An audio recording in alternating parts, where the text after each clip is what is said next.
Hey everyone, I want to talk about something important today because it's time to get back to our roots around free expression on Facebook and Instagram. I started building social media to give people a voice.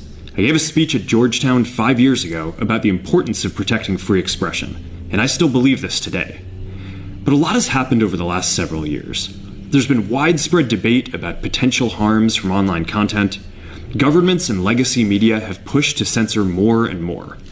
A lot of this is clearly political, but there's also a lot of legitimately bad stuff out there. Drugs, terrorism, child exploitation. These are things that we take very seriously, and I want to make sure that we handle responsibly. So we built a lot of complex systems to moderate content. But the problem with complex systems is they make mistakes. Even if they accidentally censor just 1% of posts, that's millions of people. And we've reached a point where it's just too many mistakes and too much censorship. The recent elections also feel like a cultural tipping point towards once again prioritizing speech. So we're going to get back to our roots and focus on reducing mistakes, simplifying our policies, and restoring free expression on our platforms. More specifically, here's what we're going to do.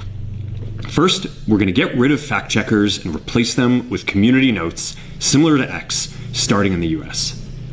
After Trump first got elected in 2016, the legacy media wrote non-stop about how misinformation was a threat to democracy. We tried in good faith to address those concerns without becoming the arbiters of truth. But the fact-checkers have just been too politically biased and have destroyed more trust than they've created, especially in the US. So over the next couple of months, we're going to phase in a more comprehensive community notes system. Second, we're going to simplify our content policies and get rid of a bunch of restrictions on topics like immigration and gender that are just out of touch with mainstream discourse. What started as a movement to be more inclusive has increasingly been used to shut down opinions and shut out people with different ideas, and it's gone too far. So I want to make sure that people can share their beliefs and experiences on our platforms. Third, we're changing how we enforce our policies to reduce the mistakes that account for the vast majority of censorship on our platforms. We used to have filters that scanned for any policy violation. Now, we're going to focus those filters on tackling illegal and high-severity violations. And for lower-severity violations, we're going to rely on someone reporting an issue before we take action. The problem is that the filters make mistakes, and they take down a lot of content that they shouldn't. So by dialing them back, we're going to dramatically reduce the amount of censorship on our platforms.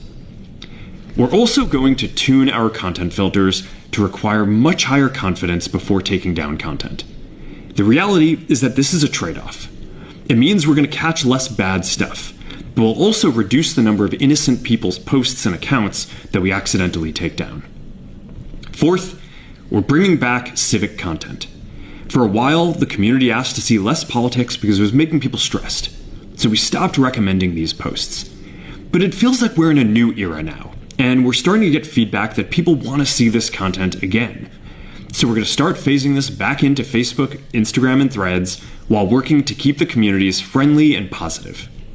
Fifth, we're going to move our trust and safety and content moderation teams out of California, and our US-based content review is going to be based in Texas.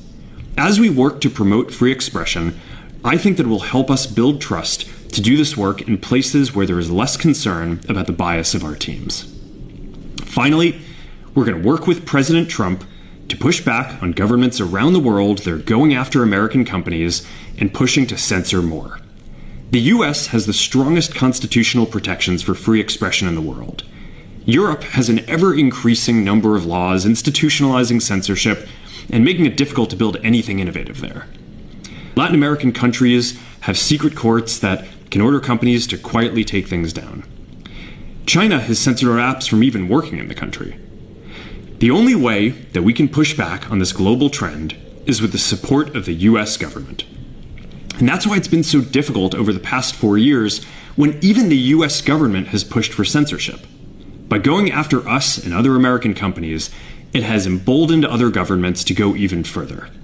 But now we have the opportunity to restore free expression, and I am excited to take it.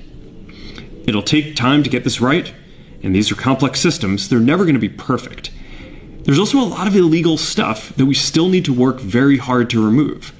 But the bottom line is that after years of having our content moderation work focus primarily on removing content, it is time to focus on reducing mistakes, simplifying our systems, and getting back to our roots about giving people voice.